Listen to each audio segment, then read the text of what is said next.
Sir तुम्हाला देवानी पाय का दिलेत? सँडल घालण्यासाठी दिलेत ना. अजून कशासाठी दिलेत? अजून वाईन शॉप कडे जाण्यासाठी. दिवसाला किती तुम्ही दारू पिता? दिवसाला 2-3 लिटर दारू पितो मी. तेवढेच पैसे सेव्हिंग केले असते तर तुमची बायको आणि तुम्ही सुखी राहिले असते ना. अहो मॅडम बायको नाही म्हणून तर मी दारू पितोय ना. बायकोच्या टेन्शन मध्ये भेटत नाही म्हणून.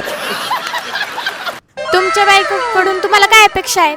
माझ्या बायकोकडून मला काहीच अपेक्षा नाहीत. मला गोरी असू द्या, काळी असू द्या, उंच असू द्या, बुटकी असू द्या, कसली पण असू द्या, मला चालती बायको कसली पण असली तरी. मग तुमचं लग्न का होत नाही सर?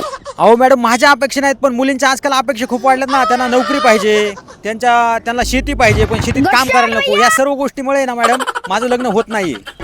लवकरच होईल सर तुमचं लग्न. बरं मॅडम तुमचं लग्न झालंय का? नाही, तुम्ही करू शकता का माझ्यासोबत लग्न? मी लग्न करेल पण मी शेतीत काम नाही करणार. बघा मॅडम ह्याच गोष्टीमुळे माझं लग्न नाही झालं आणि म्हणून मी दारू पितोय.